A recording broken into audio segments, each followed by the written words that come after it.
Don't try to sneak into your room like that. I know what you've got behind your back. Records. More new records. Hey, I've done a lot of cool things in my life, like going to Abbey Road and hearing Beatles master tapes. That was cool. But a couple of weeks ago, I had one of the most amazing adventures I've ever had. I got to go underground into a limestone mine outside of Pittsburgh. That's one of Iron Mountain's storage facilities. And in this storage facility, way down underground, I got to visit Universal Music Group's tape vault, one of their tape vaults. They've got a bunch of them. But this is one of the biggest ones underground in this limestone mine. And so I have to thank Universal Music Group and Iron Mountain Entertainment Services for letting me visit them underground a couple of weeks ago, and now I'm going to take you there because they've given me permission to shoot video there, and I think you're going to see some things like you've never seen before and enjoy. It's a long video. I don't think you're going to want to turn it off because it's absolutely amazing. So let's go underground to Iron Mountain outside of Pittsburgh and visit Universal Music Group's tape vault. Okay?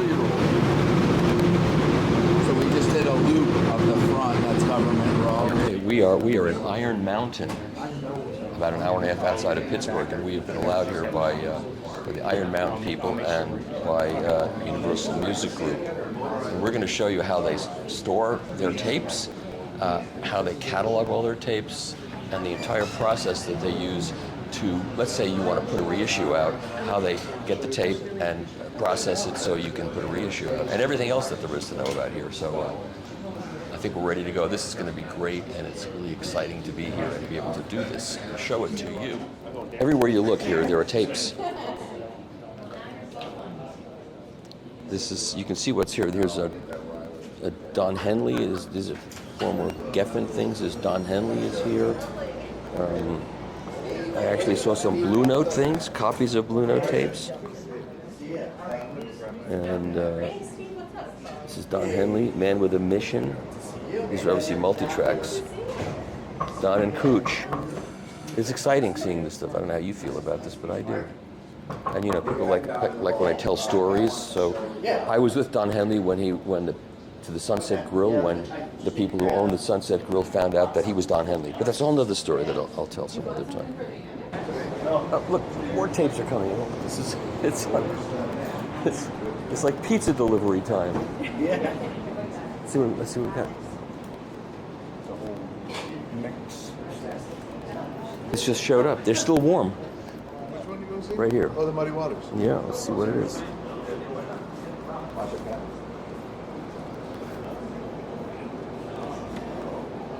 And where did these come from? Just now. Came from one of our vaults. We had a list of things that we wanted to pull just as examples of cool things we would see. So Oh, great. we had these. Wow. Exciting. There's an Ella Fitzgerald tape. A bunch of Ella Fitzgerald's tapes. The chain of custody. So the tapes show up here. Order comes into the studio. Talking to An me. order comes into the studio from the vault.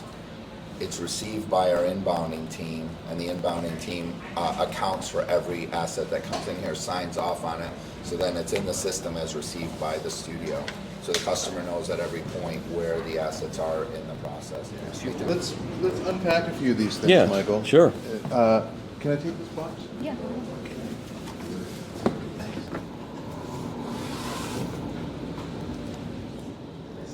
don't even know what this is. The Eagle Street.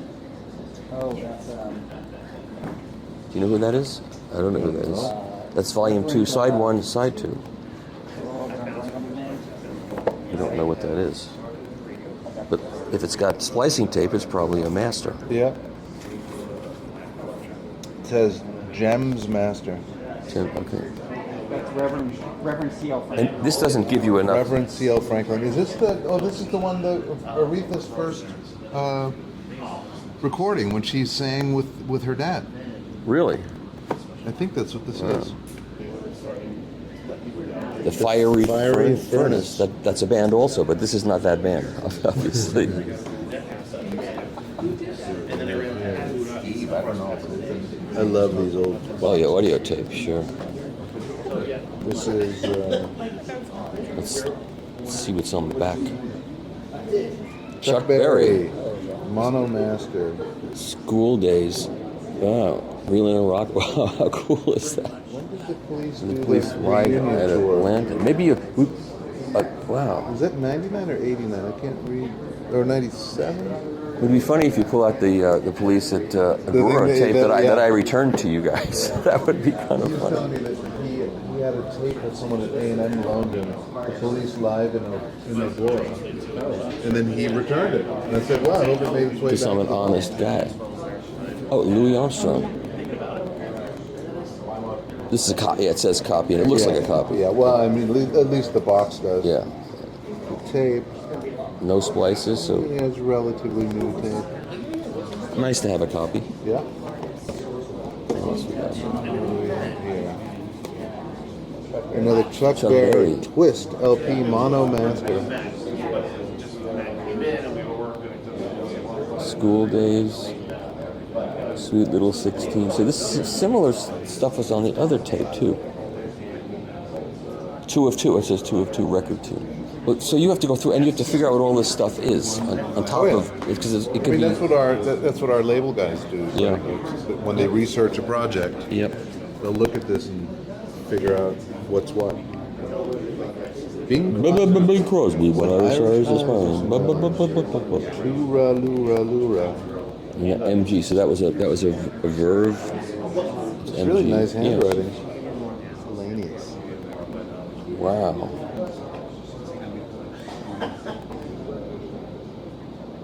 The way these tapes are, the way the writing is like, it wasn't considered anything just important. Just mixed on Scully Yeah, I mean, 3-track. these were- Could be better. I mean, this is these were work Yeah. products. They weren't like revered Yeah. Let's pull over. Let's see historical what relics. that looks like. know? Oh. And there are notes, and there are lots of splices in that. So. Oh. Rockabye Rock. Remixed and edited together to form complete session. True Love Ways. So this must have been the New York sessions with orchestra. And Norman Peggy Petty. Sue married Norman Petty. Wow, this is just seeing this gives me the chills. Yeah, isn't that amazing? It is amazing. Here's something from 1961. This is just like a label copy sheet. Yep, and there's Baby Won't You Come Out Tonight. Both Definitely an assembled master. Look at all the different, Yeah. the different, Of course, different tape. colored tape, yeah. Buddy Holly. Pithy and Temple Studio. Yeah, he recorded a lot. Mono original, stereo on the other reels, because there was both mono and stereo. And this is important. Acetate. Do not bake an acetate. Right. You only want to bake the mylar, the bad mylar things.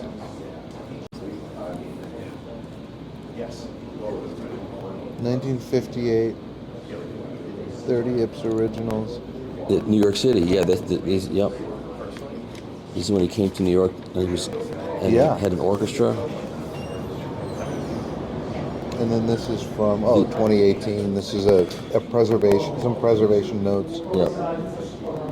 Source and leaders. Splices and leaders. Cleaned and Cleaned and replaced. Yeah. replaced. Yep. Tape location card from 2018. Obviously, there's no splices on that one, so it's Yeah, you just Oh, it can't is. see them. Oh, yeah. This tape is not packed beautifully. It's Oh, yeah. it's a little uneven, so you can't really see Yeah. the Yeah, they are the there. leader, but Yep. it's in Okay. there. The Norman Petty tape. Clovis, New Mexico. The Stephen M. Hoffman. Uh-huh.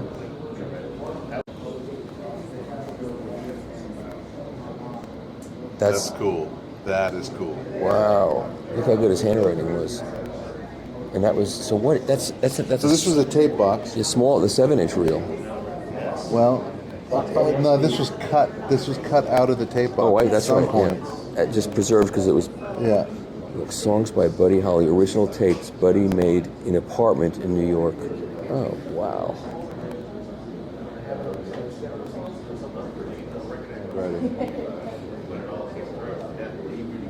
Wow. It's homebrew time, and there's spices in that tape for sure. Yeah. Obviously, they put it on Just on a nicer reel. nicer, really. Yeah, exactly. Oh, that means it's fake. That's right. And Danny Kaye, it looks like. DK. On Dot Records. Yeah. My first humiliation in life came from Danny Kaye. Oh? Yeah, we were at the Palace Theater seeing a Danny Kaye show when I was a kid, and he asked a date for something. Anybody in the audience know the date for a certain thing? And my father whispered the date to me, so I yelled it out. And he said, "That's wrong, girlie." Right away. Oh, I have no idea the humiliation. Crushing. Oh, you don't want to know. And you remember it. Oh, how do you forget something like that? Right, that's right. Ella. MCA Recording Studios. Okay, so this was originally done in 75 in New York. Transferred 15 years. Transferred from, Yeah, this okay. is because if it's MG, it's probably earlier than 75. Yeah, so yeah, this yeah. was this was transferred in 75. But look, it's what? That reel looks older than 75. Yeah, and also those are all the spices are in there, so they didn't just transfer reels. So you have to determine whether that's the correct box, whether that's the correct. Oh, yeah. It's a lot of work to get that done. Yeah. Side 2. Yeah, and they ran this at 30ths, which is great, Yeah. but that's not what the original would have been. The impressions. Oh, Wow. we're a winner. 1968. You've been cheating. People get ready. Right there. People get ready by the impressions on this tape. That's Yeah, like. this is it. That's- This is the tape. Yep. That's. Ooh. Oh, so it's just a We pancake. need to get some flanges on this thing. Yeah, just a pancake. Billie Holiday and Louis Armstrong. Bob Hope and Shirley Ross. So we don't even know what this really is. No. Unissued alternate. Wow. Needs left and right. Well, the problem, of course, is that if somebody did release it after this was written, they wouldn't have come back and scratched it out. That's right. That's So at some point it was unissued. right. All of this was unissued at That's some right, point. Yeah. What does that even mean? I don't know. We'd have to listen to it. You play the tape and it runs out. And Or maybe it means they are not supposed to be joined. I don't know. So cool. Sure. And at some point, Bob,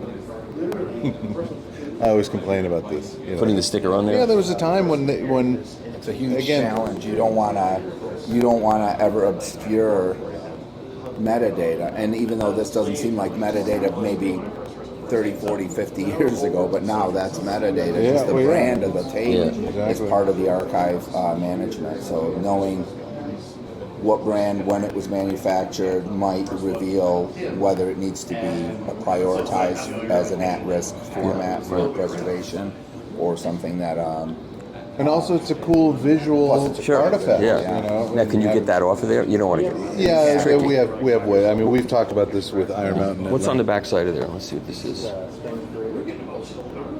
Billie Holiday, Strange fruit. 1958.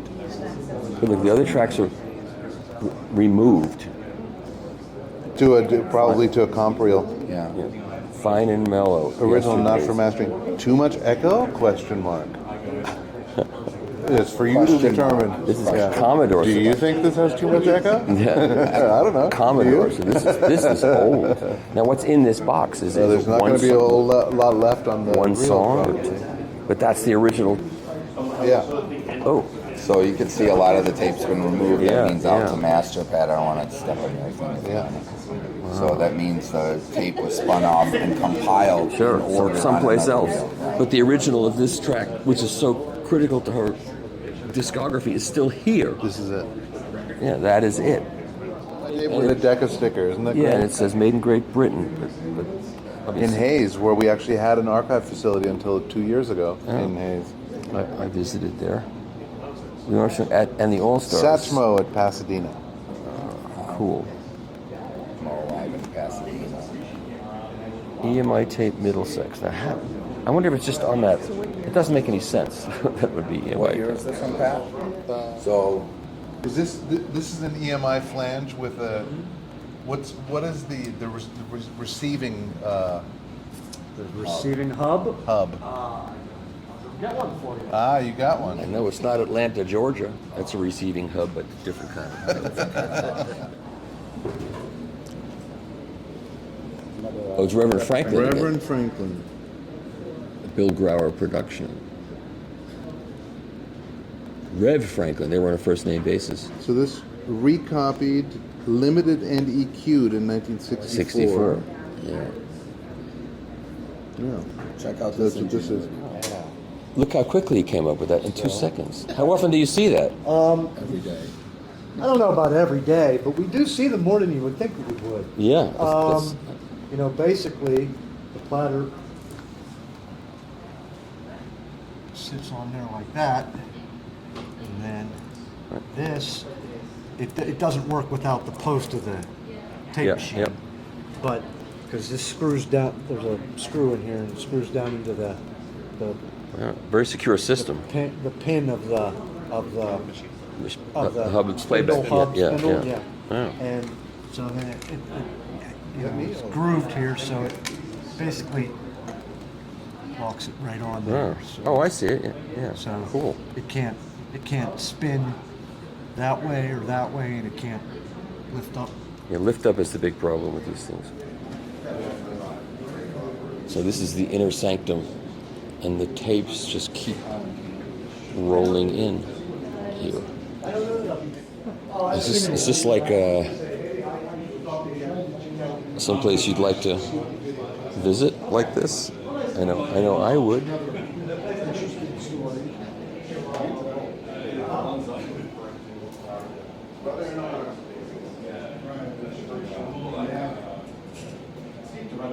Well, they've got some vintage video here. Look, a U-matic.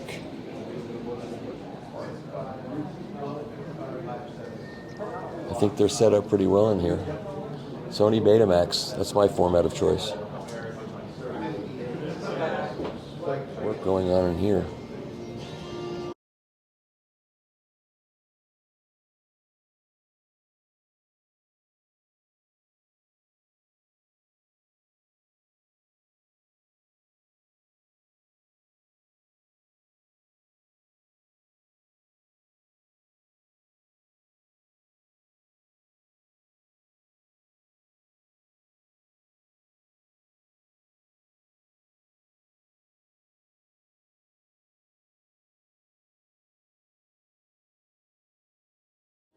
This would be a good job to have, don't you think?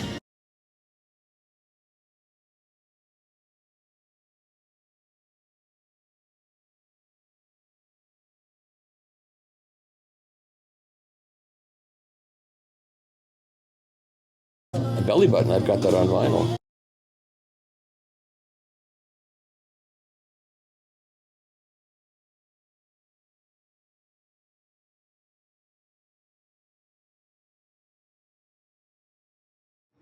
Oh my God!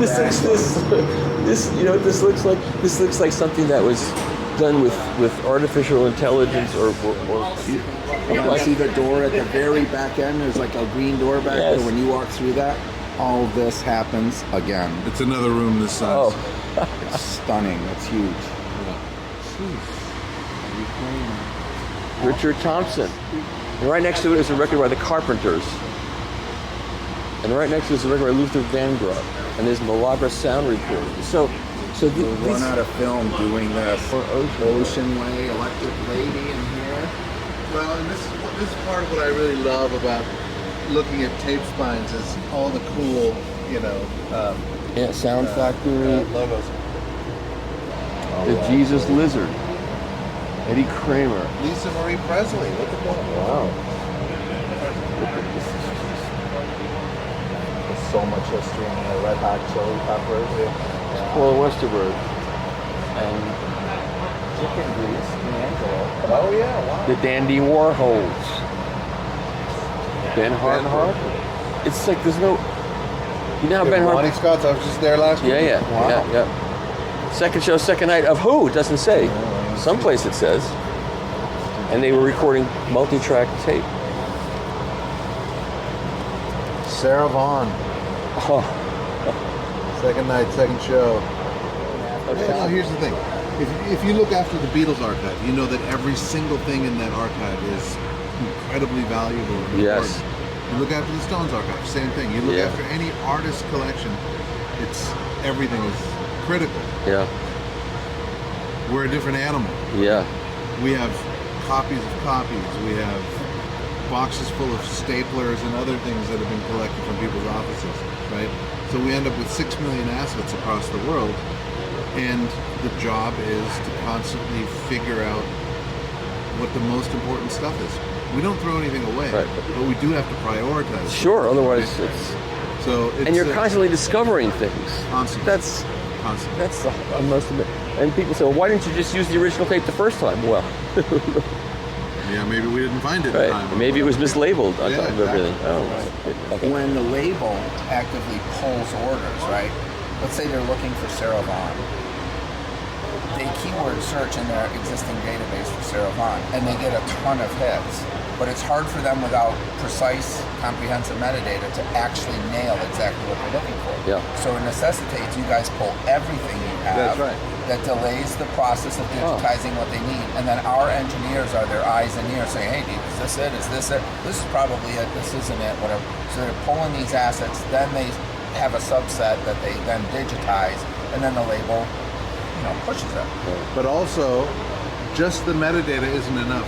There's so much contextual information that you can glean from the actual tape. Right. Sure. That helps when you're researching what sources you want to use for a particular project, right? Yeah. So like today, when we're looking at those tapes, much more meaningful than just to look at a bunch of information Of course. on a spreadsheet. If something's circled, how do you put that on a spreadsheet? If something's highlighted, Right. put that in, or an acronym says OTM, out to master. Right. When you have a data entry person going in there, they're expected to somehow put that into some searchable index field. So holding them, as you said, that's the best way to do it. So it was inspired by our collaboration to revitalize this vault was this, to bring the metadata gathering part into here. And the way it works is metadata is collected off of the boxes. So an asset arrives, there are touch screens, stations on both sides. So you simply lay the asset on the glass and touch the screen and it moves forward. We're not logged in or started yet, so. And then what this does is it captures all 6 box side Oh. and it photographs Aerosmith. them. It's Aerosmith. Oh, handy, right? Yeah, Aerosmith. And all the metadata is captured. It's OCR'd, so optical character recognition, so it converts this into searchable text. Every barcode is scanned, and in some instances, there are barcodes from previous vaults, so maybe a previous owner, and this was acquired by Universal Music, Sure. so that comes in. Our barcodes, the customer ID barcodes are all registered. In the box dimensions are picked up by a laser, so you can actually search by the dimensions of the box. That's important if you're looking for a 2-inch reel Sure. and you place your order and a bunch of half-inch reels pop up. You can take those out of your order Wow. placement because or vice versa. If you're looking at specifically ordering 2-inch reels of a certain make or brand, all this is also gathered. Like who's going to pay data entry people to collect this? This is all collected, OCR'd, and searchable. And now all you of could be it. sitting in your apartment in New York, and you can look at these tape boxes. Wow. As and though you're do holding. your research. Wow. That's That's very helpful, obviously. Oh yeah. So, Bob, I A think year the now. first one, it's been a year. This one's brand new. Yeah, this is a brand new second one. So the first one we did a pilot with them, and that was a very successful 200,000 asset processing to help them inbound newly acquired assets As Pat mentioned, there's a lot of stuff that's unidentified. Like they're always looking to preserve everything. So Sure. that means sometimes an A&R person leaves, their office is cleared out, and there's media in there, but there's also staplers and envelopes and office supplies. That all ends up here. And it's through this process of identifying what's in there and adding it to the inventory and removing the low-value stuff. And what we used to do is, you know, before we had this technology, we would put this tape box on a flatbed scanner. Scan this side, scan that side, scan. Oh. And then these guys came up with a cool iPad photographing procedure system, which worked nicely. And, you know, that was okay, but then you end up with a PDF with a whole bunch of pages, and it's big and bulky. This is revolutionary. Now, this is adapted from, it was originally designed for some other use than specifically. No, this was something we literally developed working with Nick and Pat and the archive team for UMG.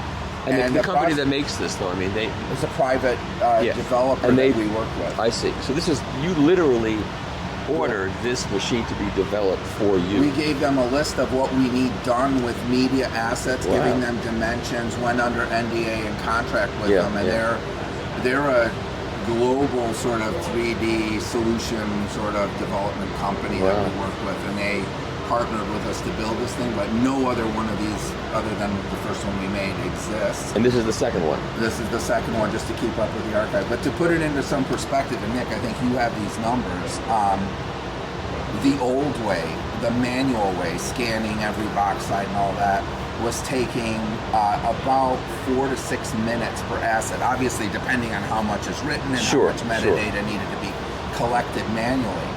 So it was 1,500 assets was sort of the threshold that we would hit each month with one individual collecting metadata. So 2 people, obviously 3,000 assets. In a year, you could get through 36,000. So how many years? How many years would it take to do everything here? 6 million physical assets globally for UMG. Yeah, so do the math. We would long be in the ground. Yes. With this, we can fully staffed, one person on either side working per shift, we can hit up to 2,500 assets per shift. Wow. So having a couple of these things running 3 shifts, we could saw through a large part of this archive very quickly. Are you going to run 3 shifts of this, or do you run 3 shifts of UMG drives the processing, so they're going through their archive, determining what's next, what assets they want to identify. Do they want to go by format? Do they want to go by artist? Do they want to go row by row? That's and their call. Also, obviously, Michael, there's a difference in the type of asset, right? Like, is that videotape? This is a little less interesting to get a full scan of than that tape, that 2-inch tape from Ronnie Scott's, for instance. Is that because this doesn't tell you anything? Yeah, it doesn't really tell you much. There's not a whole lot of contextual information here. Yeah. As long as you get the whatever data is on here, then you've got what you need, you know. Just a comparison on how many assets we do before, right? So like, say this Aerosmith thing, right? Would have been 5 months of just the imaging alone on that. It was done in 2 days. Michael, we're actually going to do a live demo of this thing, doing it, and then show you the results. Okay. All right, so we got everything set. I'm going to go into our scanning mode. I'm going to put our asset as centered on the glass platen as I can, and then just hit scan. You hear the shutters go, and then you can take it off. Put them on the part. So the view we have here is our raw, uncropped view. Right. And then once it gets processed, it'll show up on the actual process. And this is Aerosmith. Yeah, all Aerosmith.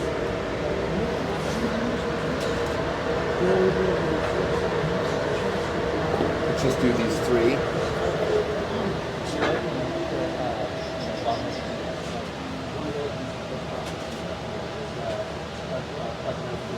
So you that's see fast. It's picking up the dimensions of the asset down here on the bottom.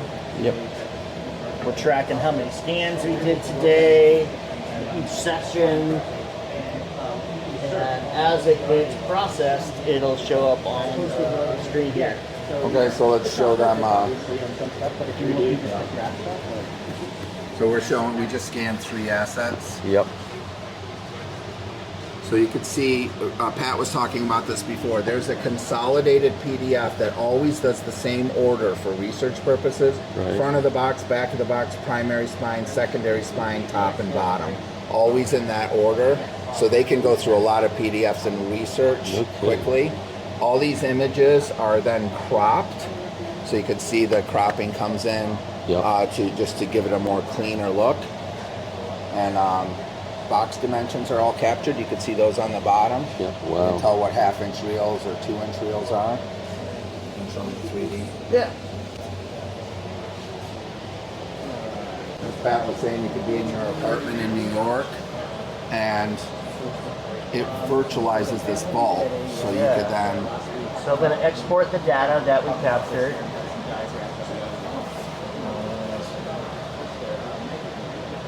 Okay. This tape box a little bit more Loaded question. Yes. So I go into our exports folder. Here's the one for today. I'll look at the CSV real quick, but here's all the data that we captured, the dimensions, all the barcodes. And how is this stored on a hard disk? Yeah, so there's a... And do you have to make a copy of the hard disk for backup, and then you have to store it someplace else? Pipes it up into the web, and it puts it into a UI that becomes more user-friendly, I see. obviously, for Universal to research this stuff. All this metadata exports directly into their database, so now they have more comprehensive data. If some of the metadata already exists for these assets, it appends it with this new, more accurate data, and it adds these pictures to that archive for that asset. So here's one of our assets here. I'm going to open up our 3D view.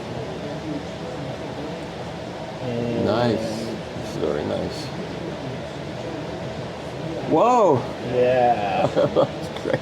So now if you're sitting in your apartment in New York Yeah, you and can you want to look at that. hold the asset and you want to see what it looks like. Pat, did you see this? Come here, man. You're missing all the good stuff. So we just Yes, scan this these is what I'm talking about. Yes. This is what makes research exciting. Yeah. When Now, you he see told me this- that you're going to add smell to this next. Is that true? It is a scratch and sniff screen actually right now. You joke, but just like books, tapes have a, Yeah. you know. That is. Yeah. I love the smell That's of tapes, incredible. and you can almost tell what kind of tape it is, Totally. or where it was stored, Which is especially. what we always, people laugh with. We always do a little sniff test. Of course. when we open the tape. That's unbelievable. So that all goes up into the UI, and then from there, Universal can dictate where they want it. If they want to push it into backup servers, if they want to, they control the disposition from there as well. So they can say, these assets, low value, send them to another storage. These assets are product. We want to keep product in a separate archive. Yeah. These assets need to go to the studio immediately for our request. These assets need to be preserved because they're at risk. And the other stuff, they just collect the metadata. So I think when they named the company Universal, they're finally really living up to their name at this point. Yes, It's there you really go. unbelievable. Good. All right. Thank you very much. Thank you so much. And so, And so the value of these is actually, like the long-term value is questionable because this tape is terrible. I know. This digital tape's horrible. I know. And once you've extracted the ones and zeros from this, What you've do got you- the ones and right, so zeros. what do you need It's not this like an for? analog transfer Right. that could be done, with a variety of quality results. But still, you're going to keep all. You have to keep all. So now, Yeah, for now. At some point. I mean, I kind of try to. And I'm an archivist, so I can't throw anything away. Yeah. But maybe I get can it. find some other place to put them. That's maybe I don't know a deeper, darker hole. Exactly. hole in the mountain. Exactly. Hey, we'll figure that out. Are we going to walk down this hallway? Yeah, let's go. Oh my Let's God. go. That's- This is where it gets fun. Betamax. Some of the stuff is triple stacked. Shania Twain, triple stack. Okay. Oh, this is just.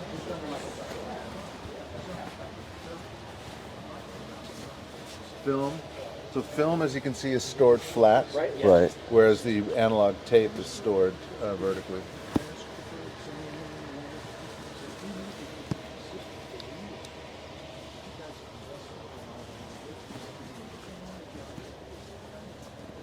Sandra Wilson.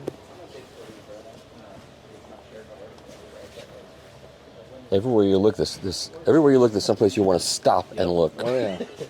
You hope you have no battery. You're never gonna stop. Alumba Recordings. I never heard of that place. Me neither. Alumba. Used to be a lumber yard. Oh, look at this. Casablanca Oh, Neil Records. Bogart. Kiss. Produced by Neil Bogart. Here's an Eminem. Rick Ocasek. It's a Weezer record. Produced by Rick. Engineered by Tom Lord Alge.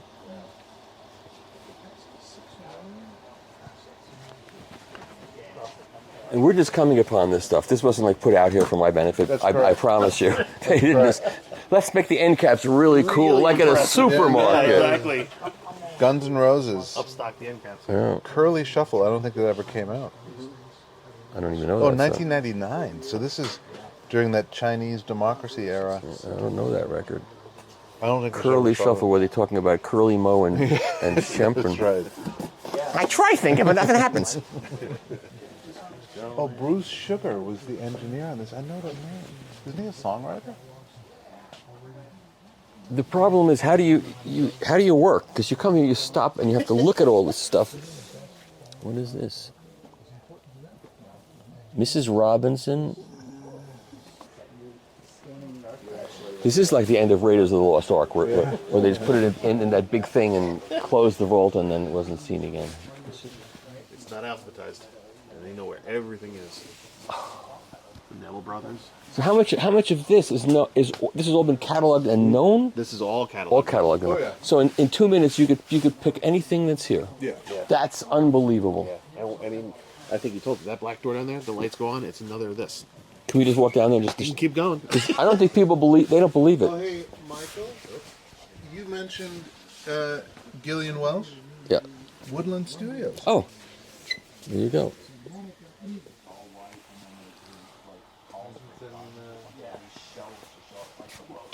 Murder and Robbie Robertson. P.D. Brickell and the New Bohemians, a Bearsville Studios, an analog safety of a digital master. An analog safety of a digital master. That's interesting. Robbie Robertson. Robbie Robertson. The Vibe Mix. This is just... Elton John.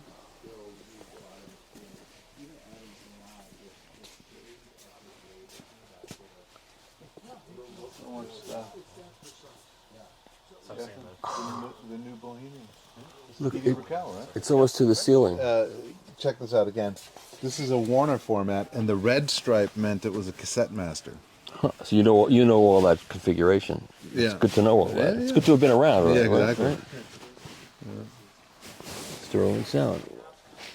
All right, now let's walk down to the end here. All right.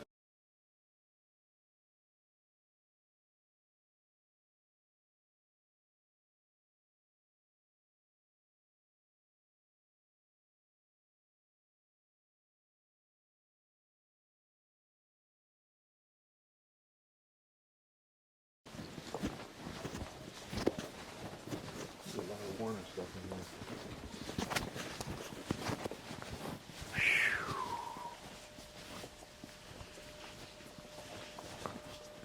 Greg Allman. Criteria. There you go. Gateway Mastering. Look Criteria at this one. Studios, 72. Greg Allman. Okay, it's just... So you go through here and you see a lot of things that's like, well, who cares? Who needs them? They're here just because they have to be here. And then you come upon things that are like, That's right. wow. Is the Who? Wow. Glenn Johns. Johns. I interviewed Island The Who. Studios. Oh, Hansa Studios. That's where the Stones did that 1975 record. I interviewed Glenn Johns. That was an interesting interview. Oh, really? I bet. He was surly. Was he? Yeah, the more nice things they said about him, the more surly he got. But it was fun. Pat, didn't you read a book by him? Did he write a book? Yes, he did. And he was actually, when I was at Abbey Road last week, they said that he'd been there the week before. Oh, no like, kidding. recording some orchestral thing. Oh, wow. It was Waylon Jennings. That's all it says. Waylon. Same handwriting Exactly, as the producers. exactly. I recognize I that. wonder what that means. The wallflowers. Yeah, who knows what that means? The forensics team on it. That's what we do. Yeah, that's right. It's probably somebody at the label. That's the same, Bobby Brown, that's the same handwriting, same guy too. Interesting. Yeah, New Edition. New Edition, yeah, Yeah, right, so that yeah. must have been. New Edition was Motown, right? Yeah. Boingo, Boingo, but Bobby Brown. But yeah, you're right. Boingo, Boingo's got the same. Interesting. Not for production, Sterling Sound. Stone Roses. And sometimes they have these notes on here saying not for production, but they don't tell you why it's not for production. Exactly. Don't Yeah. use. Or, And then there was always Smashing Pumpkins. do not use, Right. and that was actually the one you want to use. That's right, yeah. But to your point, if that file that I made last week, you know, if that ends up in somebody's hands 30 years from now, it's just called DNU. They have Yeah. no idea why. Yep. You know? What percentage of what's here is video, and what percentage of it is audio? Do you know? I'm gonna guess 80-20. 80, 20, 80 audio. And then of course here is, you know, the 2000s hard drives. So what we've done, because hard drives, especially the earlier hard drives that were not solid state, that were Right. you know, they had a bearings. They had spinning moving disc, spin right, discs. yeah, of course. So those things, after a year, they don't really spin up anymore. Yeah, yeah. So what we've done is we've made disk images of all the hard drives, so that we can at least open them as hard drives and then figure out what to do with them after Right. that. But we still keep the drives. We just can't bring ourselves to throw it away. So these are mixes. Yeah, Laura Navarro. They were good. I remember them. Yeah, me too. Are they still around? So if you ever open a box and there's nothing in it, you just then throw it away, or If it's empty, yeah, or if yeah, it's- then we would throw it yeah, away. Adam Duritz was convinced. yeah, he was convinced it was missing forever. You found it. It was. I have to look it up. Specifically, the title. I don't remember the title off the top of my head, but it was of recent, and he was out of his mind. Like he was so just happy. elated because he was convinced it was gone. Yeah. All these years, and that's what our team is. I joke around. We have our forensics team. Yeah. But they'll take how they found the tape was by it was the wrong label, wrong artist, wrong everything, but there was a lyric, and one of our guys were able to just determine from the lyric, hey, maybe it's that. And it's a lot of using the internet, a lot of digging in, and we joke around. We say we're forensics, but that's how they. It is. Sometimes when I just think it's lost, we keep going. And So every day could bring an exciting thing. That's And what's when so you cool. find something, especially when it makes an artist happy like yeah. that. Yeah. Oh man, there's nothing Robbie, like it. I know you you. know, can I throw another one in there? This is a great one that came out. So when I was at Universal, we were looking for the Guitar Hero stuff, and one of the titles that just kept popping up as a request but never came out, and they wanted to digitize it and stem it for video games. It was Kiss, Rock and Roll All Night. We all know it. Hum a few bars. So we found a million versions of it. We never found the version of it, which was, I guess, the history of it, if you're a fan, was that it was totally live, but was it really live? And we went, scoured all the Kiss tapes, everything that was out there, couldn't find it. Reached out to the band, reached out to production, record labels, never found it. Flash forward, Guitar Hero's gone, and we're just going through these archives looking at tapes, and a bunch of Kiss assets came in for a totally unrelated request. And one of the tapes was like a dummy reel from the studio where they were just running like reverbs and stuff into, they were doing guitar solos on it, and it very clearly on the front said DNU. Yeah, of right? course. That's do not use. Of course. Right? So Brett Zinn The guy you spins met it in up the studio earlier. just to see what was on the reel. And he spins it up, and it is head to tail all the multi-track elements for Rock and Roll All Night. The version that made the record, like cryptically hidden in this. Whoa. Let's keep going. Just keep walking. Remember that I song? think the lights. If you walk in, I think they're automated. Oh, might have been page. Wait, we've discovered something. Wouldn't Kiss Assets be a great name for a record? Transco Lacquer. Look at that. Unknown by unknown. I know that group. I went to Transco in 1986 1987 to see how they make lacquers. Oh, yeah? But I couldn't film it because I didn't have a video camera in 1987. But I have some pictures of it. Yeah. And nobody cared about that but me and 6 other people in the world. And now we all care Why do we about have it. 2 holes? 2 holes. Yeah, there are Why? 2 holes in lacquer. For some reason, there are 2 holes in a lot of those things. I forget why. But cool. And we don't know what that is. And guess what? This is it. Oh, that's helpful. It's unknown by unknown, but this is it. Okay, we're going to walk into the valley of the shadow of even more assets. Okay, the lights are supposed to come on. They lied to me. Now they got me trapped. Oh, here we go. It took a little bit. Oh, my God. It's a little colder in here. Yeah, and look, and there were tapes up there, and there are tapes over here. West. I don't know Dottie West. Is she a country singer? I think so, yeah. I would hope so. Over here? Robbie Neville. Al Di Meola. You walked by Al Di Meola. Oh, wait, I just did walk by Al Di Meola. I literally walked by him at the Friday night in San Francisco. No, that goes to the roadway. at the show in Munich. He was the guest of honor. Wendy Waldman. Al Di Meola.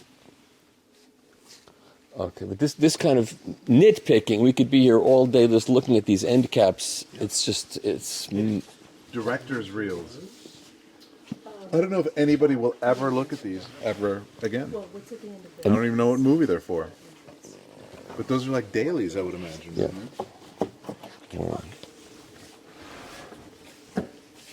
More Ocean Way. The Jordanaires. House of Shock.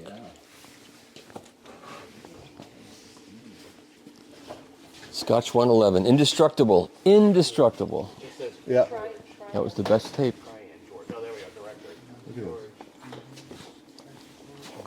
Jordanaires. Brahms violin. Look at that handwriting. Beautiful. Of Nathan Milstein. Brahms Violin Concerto in D major. Look at that. Look at what's left on this reel. Wow. Bunch of stuff cut out to the production master. Does it say what that is? That's The Jordanaires. Jordanaires. Yeah. Just a backup singer, so that's all you need. That's right. Some of it, I think. Well, it's just endless tapes. And there are tapes you can trust. Jimmy Shigeta. Bones. That would have been Bones Howe. Yeah, Bones Howe. Great, one of the great engineers. Okay. Mercury Sound Studios.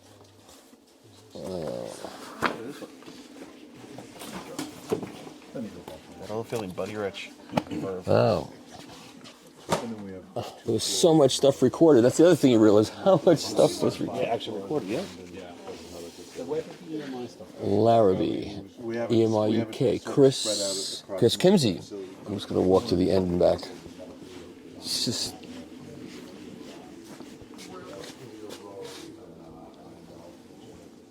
Jeez.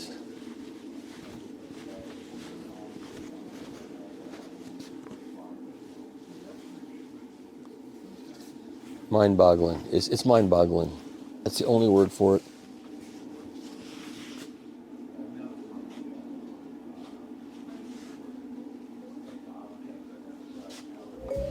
Just a brief interruption, esteemed viewers.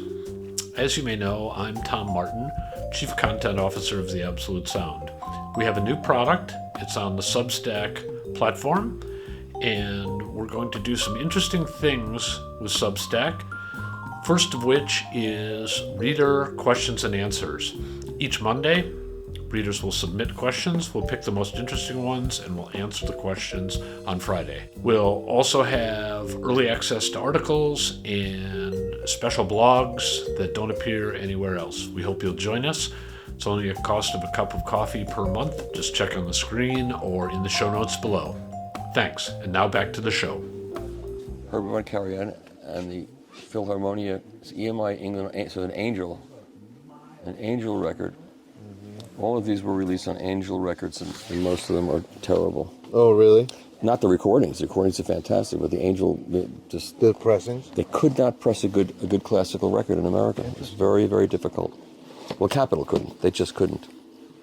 See, just like I said, next to the OJs. And then- I was gonna say, we're saying, we're back here where the classical stuff is. It's Walter Gieseking, who were great pianists, and next to it is the OJs. The OJs, yeah. And they're getting together and making a record. It's going to be great. So when things are organized, they change how they're organized, right? They would, if they took all this stuff out and scanned it, they wouldn't put it back here. No. It would then be just a new location. Yeah, and there's so you have zones where things go, I assume. They can talk in more detail about how it works. But Toots Maytal. So how much of this has been in Milton Nascimento? This is a good shelf right here. Yeah. How much of this has been scanned and organized, or is all of this unorganized? This is all organized. It is all organized. This is all cataloged. Okay. Yeah. So why are the OJs next to Walter Gieseking? Just because. Doesn't make sense to me. Well, but we're storing things by format, not by. I got you. Not by the music. No. I got you. See, these are where it's all together is in the database. So if you look at the OJs, you see 100,000 different Right. OJs things, but they're all over the place. right, and you wouldn't see Walter Gieseking and the OJs together. No. You wouldn't. Look, there's a record by the Beach Balls, not the Beach Boys, the Beach Balls. It's just unbelievable. Look at all this tape. Wanda Jackson. The thing you want to do is just pull it out and see what it is. Yeah, do it. You do it. I don't want to mess anything up. You know, the thing for me is What is it? 1970. Wanda Jackson, capital. Mono. Huh. Off. What does that mean? Don't We don't know. I actually walked through here one time and I pulled a tape that I knew was from Warner, and it was a tape that I had made of a John Fogerty project in 1997. How cool is So that? it's so cool to have this stuff that I've touched in here. Yeah. And you know, people who do this today for a living, there is no physical asset. Yeah. It's kind of sad. Yeah. You know, somebody put their heart and soul into making this in 50 years ago, Yep. and here it is. We have it. I love it. I love the whole thing. Me too. And what I love is that a generation of young people gets the physical thing, having the physical thing. Yeah, they that's get right. it. That's right. And that's just fantastic. And when I bring them into our, young kids into our studio where we cut lacquers and explain to them what that process is, their minds are blown. Yeah. And then what I usually tell them is, this was revolutionary at one point, because before you could do this, people had to sing all day long, over and over again, into 10 gramophones that were recording Right, wax that's right. cylinders. That's right. And if you had a hit of, if you sold 10,000 copies, that meant you sang the thing like 5,000 times. Yeah. Uh-oh. What have you found? Jay Giles freeze frame. Look at that spirited hot one. Oh, wait, I'm friends with Peter Wolf. Oh, wait, no. Good Hot one. one. Okay, wait, Good. Good mix to refer to.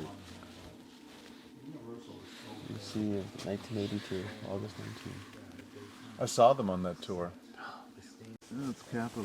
We found a good row here. Thomas Dolby, There's more, yeah, Thomas. Bob There's Seger. more Jay Giles. Ton of Jay Giles here. Sammy Hager, Harry Nilsson, McGuinn Clark Hillman.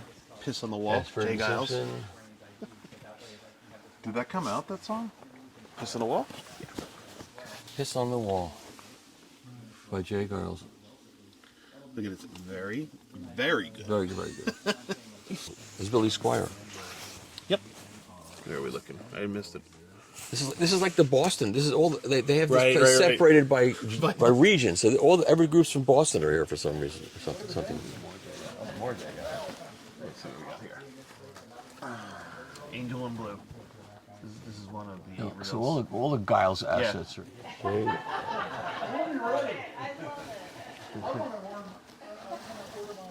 This is what I did when I came here last time. I just literally just wandered around for a while by myself, and I was like, "Oh, look at that!" Took pictures. More Jay Giles. There's all this Jay Giles stuff here. We're in this section. Superfly. There's Superfly 1990 from Bernie. Oh, it's got Lenny Kravitz remix, hip hop remix. Okay. So Andre Fremer, this is a classical. The Berlioz Requiem. That's dance music. Okay.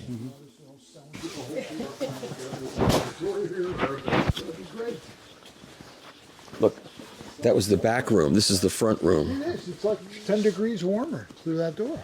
Interesting.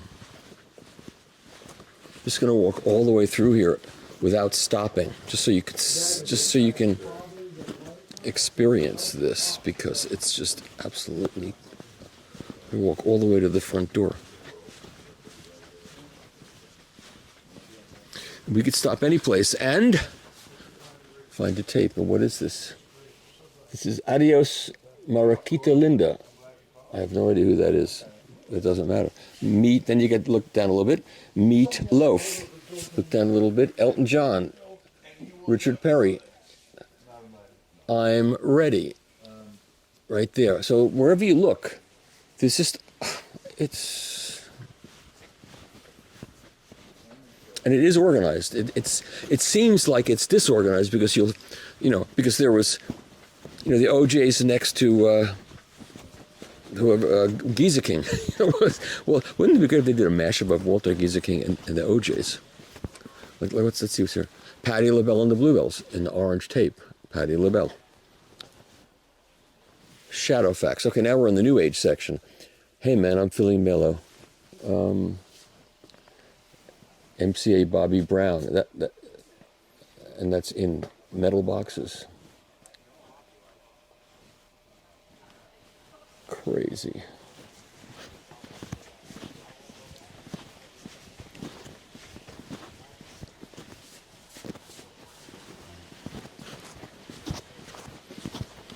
Just gonna keep walking, see, because you can't till you do the walk. It just seems like it's big, but it's bigger than you think. Lee Greenwood,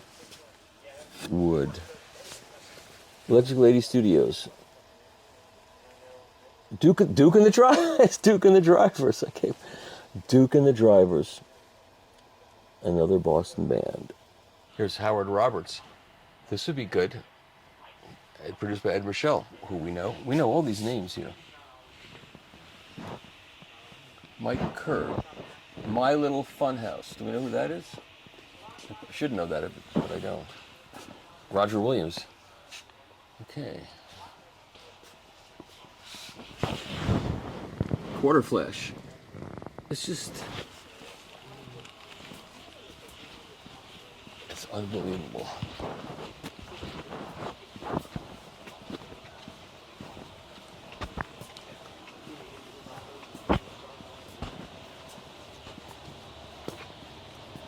So now we've walked all the way back out to the machine that does all of the... there it is. How come we're not working on this machine now? How come people aren't busy doing this 24/7? Because I'm here, I'm interrupting your... sorry. I'm not sorry, actually. I'm really not sorry. Okay, so we're waiting for the people to come back. So here's Richard Thompson, Chad Blake, Mitchell Froome, Dolby SR, and it's Push and Shove. Electric bass in full kit, and then track 4 is the master. Beep, beep, beep. So you see a lot of these things are, these are analog recordings, but they only exist as single tracks because they didn't do vinyl of it, so they had the single analog track, and then it was assembled digitally for the release as a CD. So if you wanted to do this Richard Thompson album on vinyl, you would have to assemble all of these tracks. They have to find all these reels, which are obviously all over the place. They have to find all the reels of all the individual tracks and assemble them in the analog domain to cut a lacquer. That's what they would have to do. Conway Recording Studio, Poison. Red Hot Chili Peppers. Here's 1989. Produced by Michael Beinhorn, and the engineer was Steve Hallward and Garth Richardson. This is the Aerosmith Geffen project. So they have all these Aerosmith Geffen tapes here, and they are going to put it through this Amex machine. So they have it all cataloged. So that's what all of these, it's like virtually, it's really funny. So it's Aerosmith from Boston, it's Jay Giles Band from, and I found Duke and the Drivers, which is, I didn't even know that Duke and the Drivers had an album out. I don't know what that was either. I know the band because they were in Boston when I was there, but I didn't know. And I just happened to find that. Amazing. So they asked me what I would want to do down in these vaults, and I said, let's make believe I'm doing a reissue. And they chose the titles, and so I have to go through this without you being able to hear what they're saying because there's proprietary things involved. Anyway, so someone calls up this person or someone in the vault there and orders the 2 titles that I'm going to be reissuing on my own record label, and then she will do whatever proprietary stuff has to be done through Iron Mountain and Universal Music Group, and then she will go and fetch the tapes. So that's what they're talking about right now, and you can't hear the process because it's proprietary. Now she's going to where they exist, and she's retrieving them. She knows exactly where they are because everything is cataloged in the system, and she's getting them out, and she's got a bunch of different things there. And then, of course, like you do at home, you very carefully don't move anything around that doesn't have to get moved around. And then she puts back what was there before, and then she brings the tapes to a box, puts it in a box, and once it's all been registered, so it's all in their system, which we're not going to show you the details of because that's proprietary. She's typing something. You don't have to see what's being typed. I think it's okay for you to see that without any explanation. And then this is all standard record keeping, so they know that they have a record of the fact that the tape's been pulled and it's going someplace, and it goes in their system so that if it doesn't come back after a certain period of time, whoever has it gets called. Then someone takes it. This is Evan Saunders, an IMS employee, and he's going to bring it onto one of these golf cart things there and drive it over. I had to stop shooting here. I can't show you this stuff. And we're back where we started, and now the tapes are at the incoming side here. And now this would go out to me or sent? This is going to them to be digitized. Now, if it's sent out, we do a whole shipping. That's another process we do. Right. And we send that one out. Okay. And if this is going to be digitized I'm doing a digital reissue of this, it would go into this room here. This room? Yeah, more than likely that would have worked. Yeah. And it looks like there's some of it's a digital asset and some of it's tape. So the tape ones would go in here and be put up on a 2-track, let's see what they got here. See if there's information. And this is from Criteria. It was recorded at Criteria Recording Studio in Florida. The famous Criteria where Derek and the Dominoes was recorded, and the Allman Brothers, and much great stuff. And there's more reels because it's reel number 3. Yes, end of Secret. It's only the end of Secret Home and Wild Applause. And Freebird. Okay, Freebird is on. That's all you need to know is Freebird's on there. What more do you need? Nothing else. And it's the end of Sweet Home Yeah. Alabama on here. Of course there's Wild Applause when there's Freebird involved in it. Let's assume that I asked for a high-resolution digital file. You would put it up, the 2-track tape on a 2-track machine. Right. Sorry. Well, if you wanted a high-resolution digital file, which is what we pretty much do all the time, let's say you wanted this tape here. Yeah. So we've got Freebird on. Freebird, yeah. I just want to put out Freebird as a 12-inch single. A 12-inch single? Yeah. So you're going to take this multi-track and you're going to remix it? Gotta mix it. So, yeah, I have to All do right. that. Sounds good. Yeah, I'd do it or you would do it.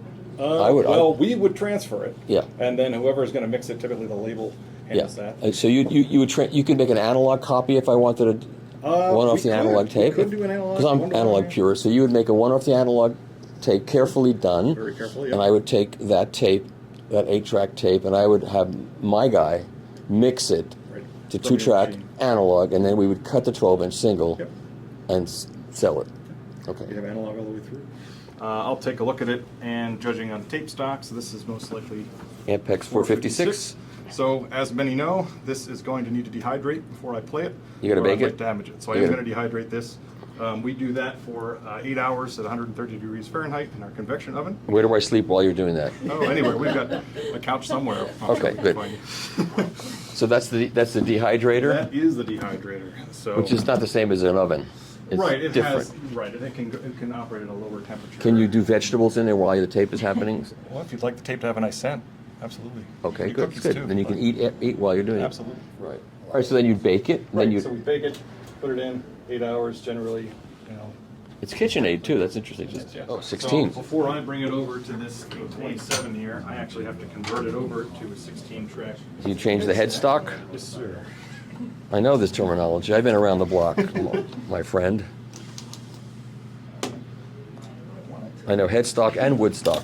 I was at Woodstock. I never did go to Headstock. That was like a big festival for people who do tape recording? Headstock? Headstock, No. yep. Okay. This is a Studer. Yes, this is an 827 24. gold edition. I believe this is one of the final. One of the Look at final- that headstock. Ooh-wee. Off with the head. Off with it. Yeah, the next step would be I would spool the tape on. They're normally tails out, so I Right. will archival wind it back Right. onto a Slowly, spare reel slowly, right. and make sure that I'm here monitoring it, make sure that if anything sounds strange or anything slows down or drags, if there's any anomalies, Right. we stop the process. So the tapes just keep coming. Here's the J. Giles Band at the Boston Garden. This is a multi-track tape, and then below that is the Asia multi-track. One of two. One of two tapes.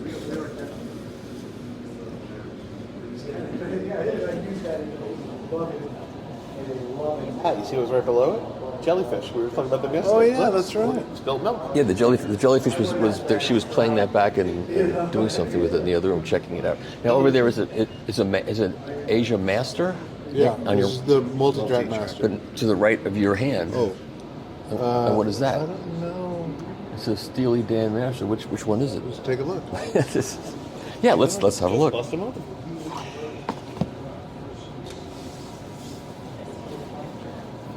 Oh, Loop master. section pieces for loop.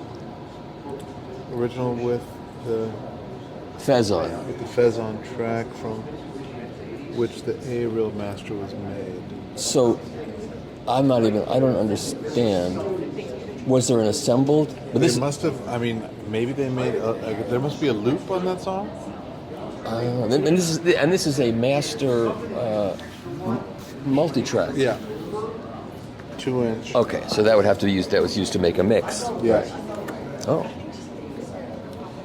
So this has. Bass. This has a false start. Take one. right. Incomplete. Digital metronome. Bass. Electric guitar direct. Mic. Electric guitar mic. And a click And a track. click. That's it. That's tracks 9 to the negative tracks to 1. Now here we That's go. where the So action now is. Royal Scam. We've got API direct and hose. These are acronyms for other things or something. I mean, it wasn't a hose. An ARP. Okay, that makes sense. Sorry, yeah. Bass, electric guitar, amp, direct, click. It's interesting. Where are the drums? And this is, Beatnik Beach, now called Jellyfish. Oh, that was a working artist name. Oh, that's really cool. Beach, Beatnik? B-E-A-T-C-H. I guess Beatnik, like that's supposed to be bitch or something that you can say it. Yeah, I guess Biatch. That's the Yeah. first album. It says Baby's Coming Back. Yeah. This is the first album. Yeah. Yeah, Belly Button. That was the Belly name Button. of That's the the name of the record. album Yeah. they were doing for it. But And what are these other tapes? Split Spilled Milk? Milk. That's the album I love. Oh, okay. That was our second one. Yeah. I would love that to be Atmos Pad if we. Why doesn't somebody reissue these on vinyl? The tapes are all here. That's why we pulled them. Oh. I literally asked them the other day, and here they are because somebody requested them from me. It's fun. Do you know That's who- what's funny all about all this. Do we know who's doing Huey it? Lewis. Oh, I don't know what they're just doing with geeking it. It's their first. It's awesome though. Yeah, we did sports and we did Fort and Injected them with coffee. And what is the Philadelphia? This is all B-roll, great stuff, though. This is Peter Frampton. Which 1971? No, 75. Oh, it's a live Spectrum. Oh, so it's probably stuff live, that used for comes alive. So interesting, it's based on one. Usually you put the kick drum on the first track. Kick, snare, left drums, right drums, rhythm guitar, talk box, organ, piano, lead guitar, guitar Leslie, Peter vocal, piano direction. No good. No good. Andy vocal, keys vocal, Leslie, audience. There you go. Wow, that's cool. It's 16 tracks. Yeah, Frampton Comes Alive came out in 76. I think so. Yeah. So this would have been the same tour. I mean, they recorded so many different. Yeah, but it would have been the same tour though. So I was on the radio talking about Peter Frampton in 72, saying he's going to be a big star one of these days. You know, he's been around, he's going to be, and he was in town and he came on my radio show. Really? And that was cool. Yeah, when I interviewed him a couple of weeks ago, we talked about that. It was a fun interview. Yeah, it was really good. This is like incoming, outgoing. Is that what this is? This is a lot of the stuff I've just they come to me from the labels, whatever. They'll come and email me a request, like for whatever reason, whether it's a reissue, which is what I think the Jellyfish is. I think they're going to put them on vinyl. Yep. Huey, they're doing vinyl on that. I do know that, but that's why they came in. And then, so ironically, this is only this past week, and these are all new. But the Steely Dan Masters here. I mean, that's they were doing somebody's doing a vinyl piece on that as well.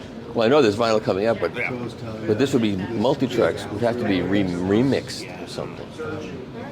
Wow. Sometimes they don't see all the details. It just kind of comes in because it could be for Atmos, it could be for just different kinds of preparation. Louis Prima, Paramount. Look, I just want to look through every tape. I'm going to look through every tape. I do. What's this? Louis and Keeley. Oh, I've got this on it. This should come out again. It's a stereo. Yeah. This should come out. These are great. What's this? In the studio where that console is. I can't even see what this is. Dot Records. I've been trying to figure out what year it is. I didn't see any. This is all more of Louis and Prima. Someone's doing a Louis Prima box from the Paramount stuff. I'm looking at their discography of this guy. I don't see it in there. Oh, this is so great. So I'm trying to figure out what this is. Probably never released. There's going to be a big Louis Prima thing going on, obviously, here. Las Vegas Nights, Louis Prima. Yep, someone's doing a compilation. Louis Prima. I love Louis Prima. That's so cool. But that's the cool part of my team. So my team we get the requests, and I filter it out to my team. My team actually starts doing all the digging through our systems, and then they will request everything through here. Once they've determined it, these guys are spot check. Sometimes we're missing things. And they'll let us know if we miss something, or hey, this may be a better option. And then they go back into the files, and then that's how it all comes together. It gets digitized here, where you're going to see next. Yep.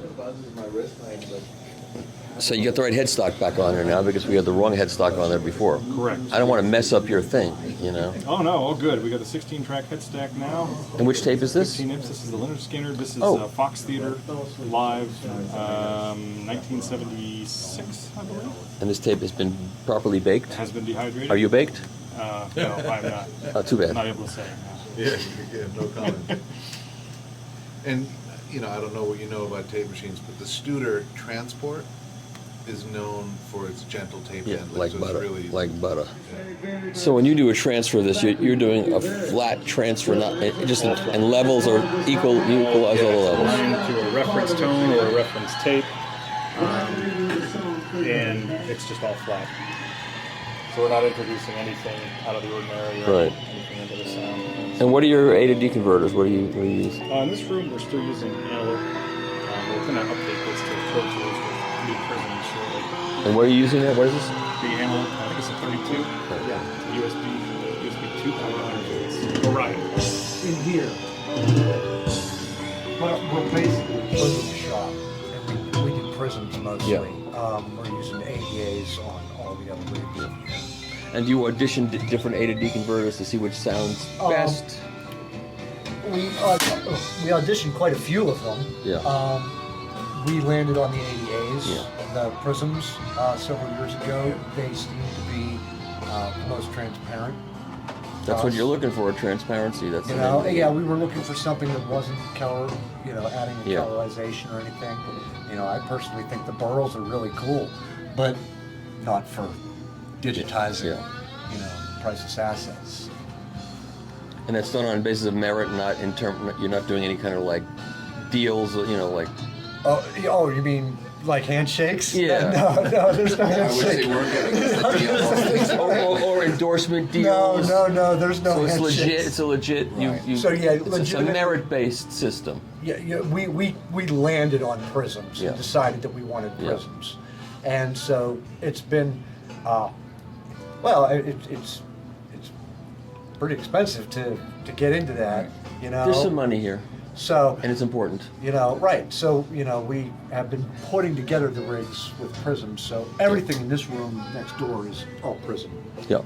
All 3 rigs. Yeah, the Nashville, Moonaki, and Hollywood Studios are They're all prisms as prisms. well. Well, and- With rare exceptions, they have a couple of the Right. Pro Tools HDs. And on top of it all, I have already ordered the prisms. So this is going to be a prism rig in a month. And are you the person in charge of making these decisions? Well, I'm one of the people. I make lots of recommendations. Yeah. There's some other. I've got some tech wizards here on our team as well. And it's a mistake to not listen to the tech wizards, because they often have a view on something. As long as they that you listen might as well. As long as they listen as well as look at measurements. right. I was just saying to Bob, this was such revolutionary technology back in the day. This is but a now this looks Mitsubishi. like, Yeah, this is actually it looks good- like a museum piece. Yeah, this was a good sounding machine actually. We do have an NX82 track operating as well. And the X86. Wow, it does look like it looks like an ancient. Wow. Yeah, I mean, it's getting this. It's like Home Depot. I don't know if that's the reason. Is this working? Original. It is working. Yeah, we use it quite often. the password. Was anything here that you have in your archives done on the 3M machine? Yes, I mean, I don't know how much. In the Warner days, I know we had a bunch because Amigo had one. Yeah. Is there a working 3M machine in existence now? Disney has a couple. Do you guys have one? We have a Yes. 32 track. Yeah. There you go. Oh. These guys have everything. Super 4 as well. It's the Sony Dash system 3348. Oh, yeah. HR.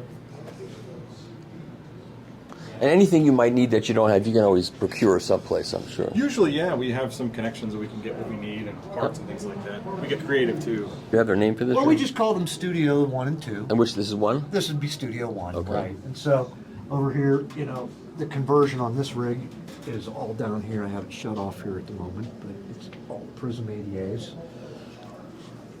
We can do 32 channels.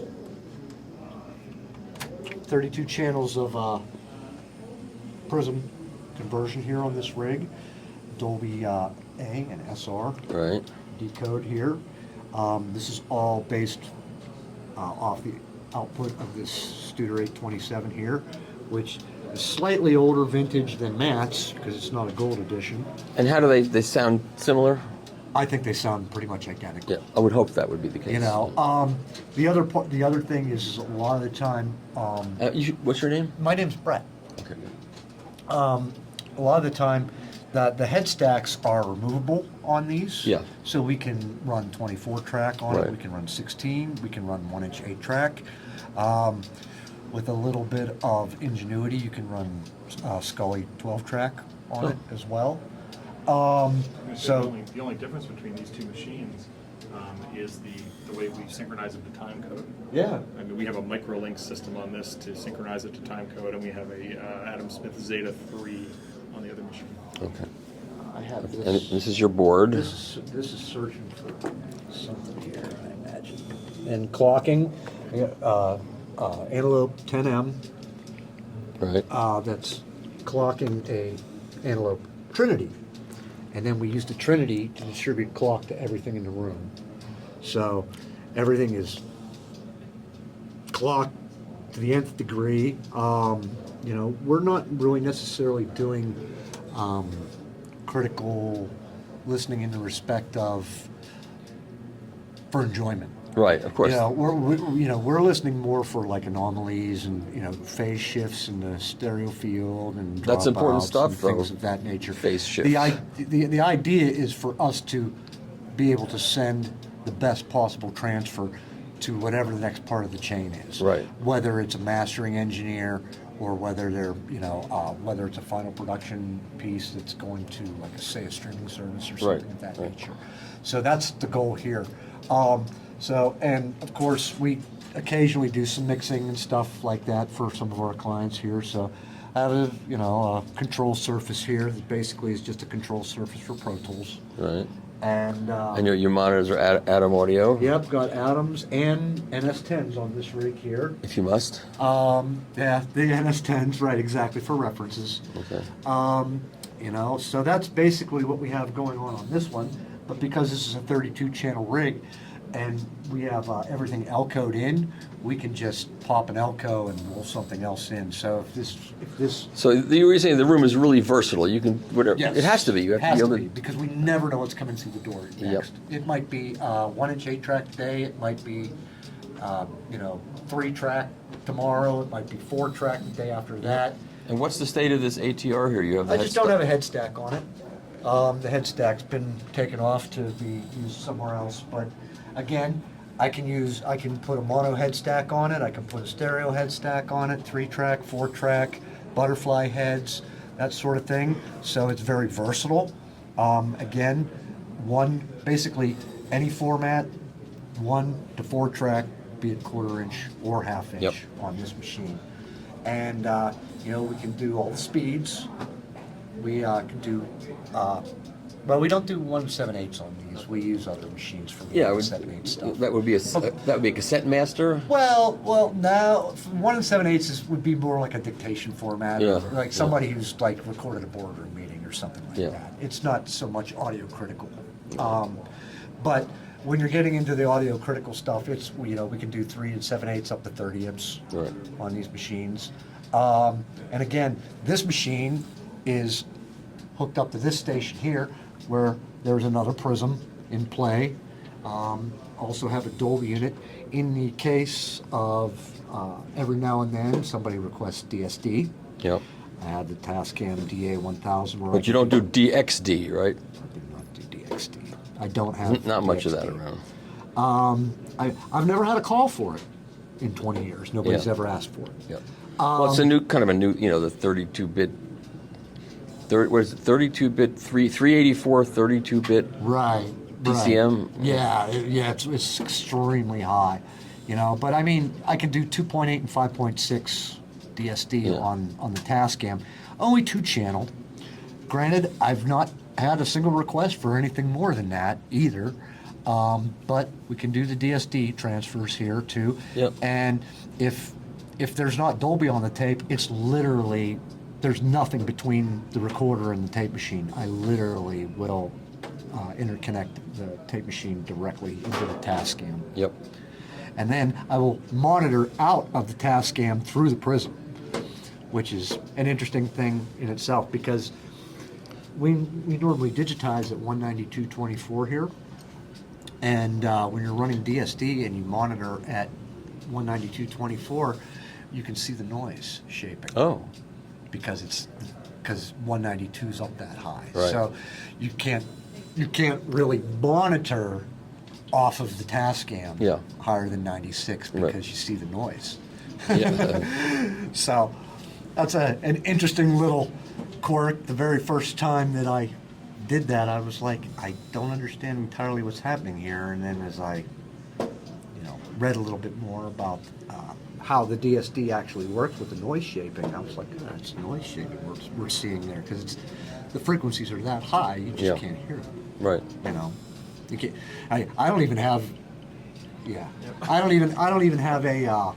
I don't even have a. You don't have bad ears. Well, I don't even have a spectrum analyzer that goes that high. Oh. The noise shaping's that so.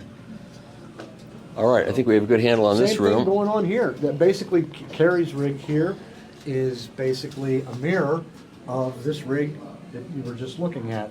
So that's the guy. So this is like the same as you'd have in a recording studio in terms of the hierarchy of the engineering staff and the studio manager has to watch incoming, outgoing content, production, quality and production, how much you can get accomplished in a given period of time. Is there an amount of work that you have to get done? And is there a schedule? Like I must inspect X number of tapes. I'm screwing everything up today, quite obvious. This is the guy that you need to talk to about that because we're with the work that we do for them, a lot of it's on demand for them.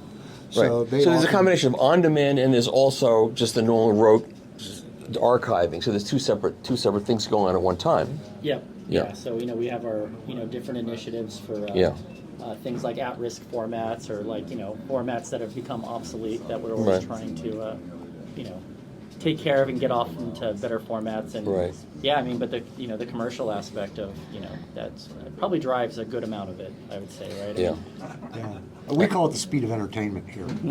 I like that. Is because when you guys need it because you've got some plan for it. People have schedules, right? Right. Yeah, people have schedules. Like you've scheduled a mastering engineer, or you've scheduled a lathe cut, or you've got a schedule for getting something pressed or something like that. And Christmas comes at a completely different time every single year, right? So when you do send out tapes, because you're still willing to do that, how does it get sent out? Federal Express or?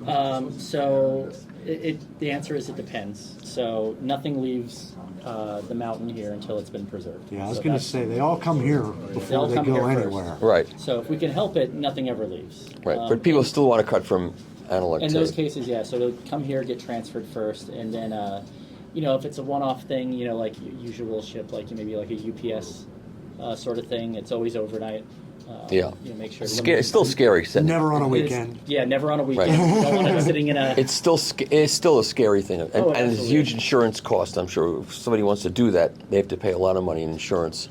Yeah, to we insure the shipments. Yeah, of course. So, and then if it's larger quantities of assets that are moving, we'll actually do more like white glove delivery service stuff, and Iron Mountain does quite a bit of that work as well. So someone will drive it someplace. Yeah.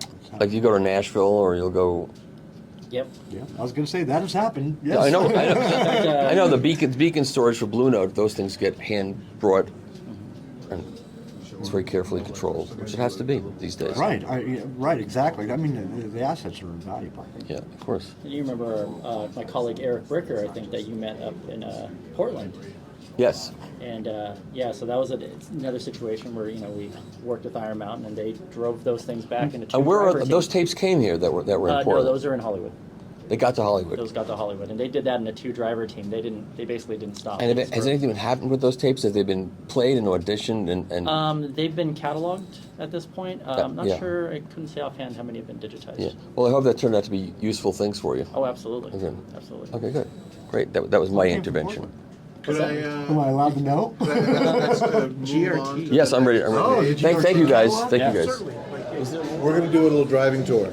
Okay. Our video engineer. Hi, Dan. Nice to meet you. One of a team, but this is our video room. So same sort of deal. We're running a wall of all the most common formats, and then we have like more obscure formats in the back wall, depending on what comes in. Right. All this hubs to this capture station, and then we run video preservation for UMG and a whole slew of other customers. So. Wow. I built a Heathkit color TV in 1969, all vacuum tubes, and all point-to-point hand wiring. Took a whole summer to build it, and all the pots were motorized, and it came with all the color stuff in it and convergence. So I had this TV looking like as good as a monitor would look in a studio, and a week after it was finished, my house got robbed and it got stolen. That's when I learned the art of letting go. Yeah, so that's. So can you? What happens to the U-matic tape when the tape's in bad shape? You can't bake that tape, can you? Yeah, you dehydrate it. Yeah, we So do. you do the same thing. Yeah, usually about 120, 130 degrees, low and slow, and they usually come out pretty well. It's surprising how well some of these being vaulted down here are the shape that they're in. I'm running some now that was from '89, and they run great. So I've got a bunch of U-matic tapes from projects I've done years ago. If I had trouble could I hire you to Absolutely. Okay, well, I'll consider that. Yeah, very seriously. We're not locked to just our customers here at the Underground. Of course, that is a huge advantage, but if archives come in and they want to hang on to their stuff but utilize our services, so we've put together the expertise, the archival engineers, plus the collection of equipment, which that's the big challenge right now is getting, maintaining, and operating this stuff. Some of the institutional knowledge of how to run this stuff is gone, except with some of our older friends. Yeah. You got a nice beta machine there, yeah. Yeah, I've got a nice beta machine there. Took us a while to figure out how to get that 12 o'clock to blink. Okay. So this is our imaging department. Some of them, we actually have 3 different spaces that we've kind of spilled out over into over the last couple of years.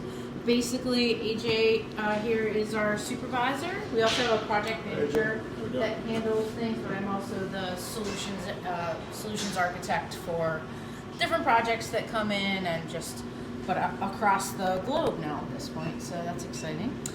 So one of the things I'm going to show you is one of the solutions we came up with for the art flat request.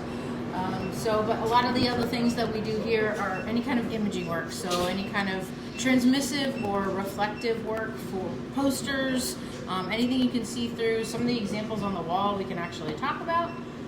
So we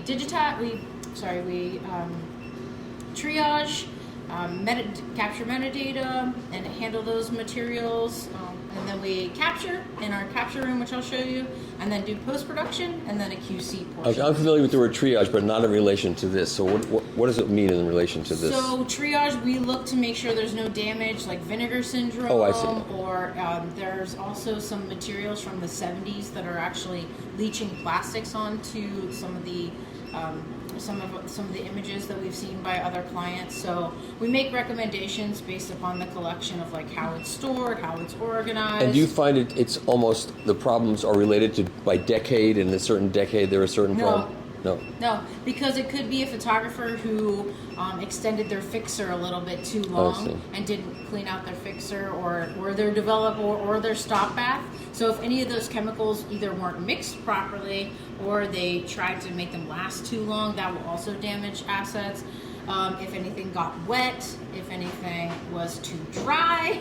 So it's very fickle media, just like most other things. So it doesn't really matter what decade. Okay. It could be any. I mean, the chemicals changed and the process has changed and the products changed, right? Oh yeah, absolutely. I mean, you're looking from glass plates, silver nitrate negs, to now everything's digital and on a CCD chip. So over the last 150 years, it's been a very dramatic change. So one of the projects and one of the solutions that we came up with were our art flats. So large envelopes. We didn't know what was in those envelopes, and we were trying to figure out a really easy way to tell what we had. If it was original artwork, it was just kind of sitting, not really being well taken care of. So one of the things we wanted to do was triage, collect metadata, rehouse it, and then also make it really easy for everyone to see what was actually in. So do you have an art flat in its original form, or no? Of course. No, I don't. I'm not right here. I can dip. So Michael, in the art flats, as I was describing earlier, with these big paper stock, like cardboard envelopes, and so all the components were stored vertically on their edges, which is probably not a great way because it kind of faded down and fell down. So and that's per project. Yeah. In other words, a given album cover, let's say, would have all of the elements contained. All of the packaging art in there. In one envelope. Yeah. And any notes from the artist or whatever. Right. All right. Here's an example of one of the envelopes and what it looked like. So our goal was to capture everything. So we captured the front and the back of each envelope, just in case there was any handwriting or notes or anything like that. And then also anything inside.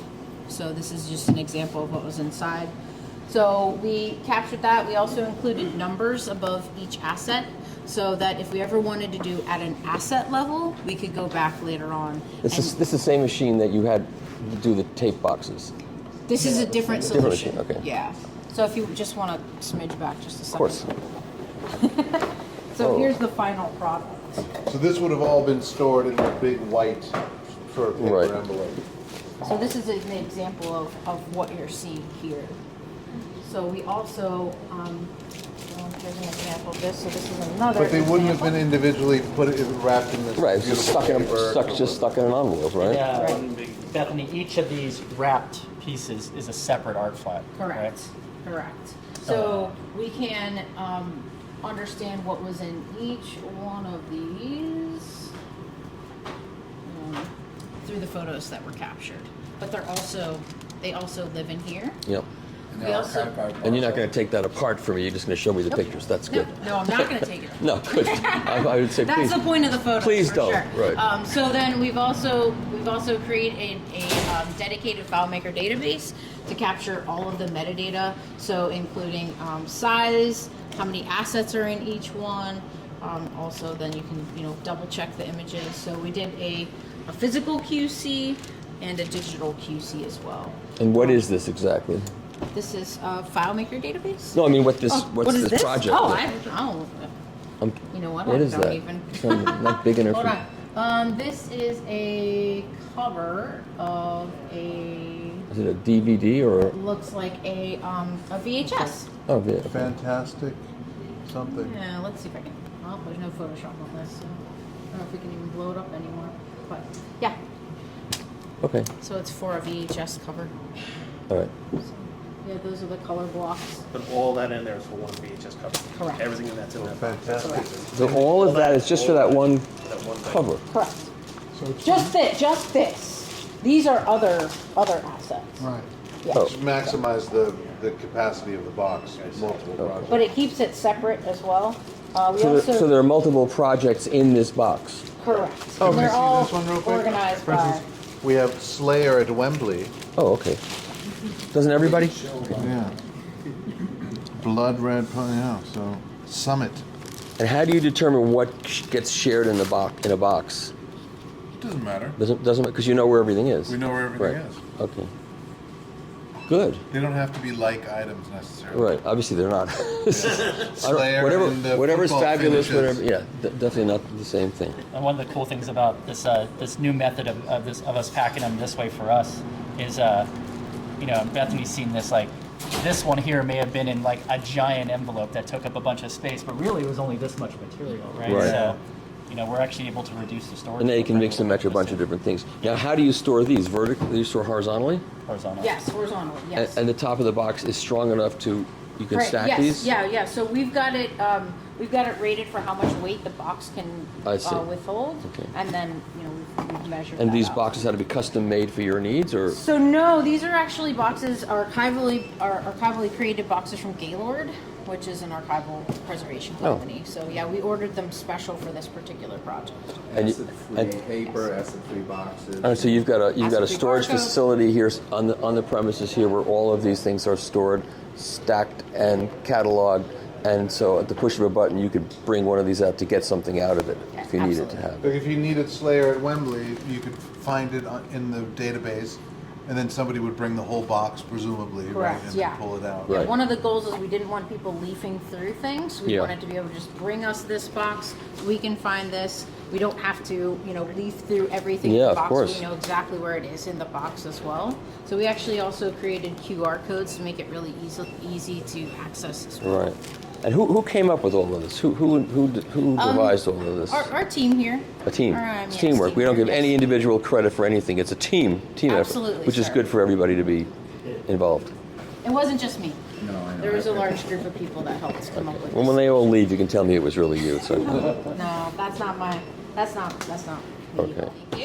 So unfortunately, we're working with a client right now that's top secret. So we can't really show you any of the assets that we're capturing. right Okay. now, but I can show off our equipment. I love the room, though. This Yeah, room. that's great. Like what you've done with the walls. Yeah. So our team is a certified team. All of the people that work on this side are all certified with these particular. What does that mean? machines. They're insane? Certified insane? Or what? Well, I mean, after working underground for so long, you never know. Who certifies them? So we actually take classes with Capture One, which is and also DT Cultural Heritage, who's actually helped us with the machines. I see. So these are cultural heritage, FADGI compliant. Library of Congress uses them as well, but we actually have one of the highest concentrations of machines. So we've got 5 machines in here. We've got 3 atoms and 2 elements. But eventually, when we move into our new space, each one of these machines will have their own private space. So once everything is captured in a raw format here, we actually go over to the post-production room. So if you want to go ahead and back out, Sure, I'll show you that. sure. Thanks, everybody. Okay, let's look at the dogs. That's why it's important in my life to look at the dogs. Oh, Corgi. Ah. That's a Pembroke. That's the Pembroke Welsh Corgi. That's the Queen's dog, which is not the same as the Cardigan Welsh Corgi, which is a totally different breed.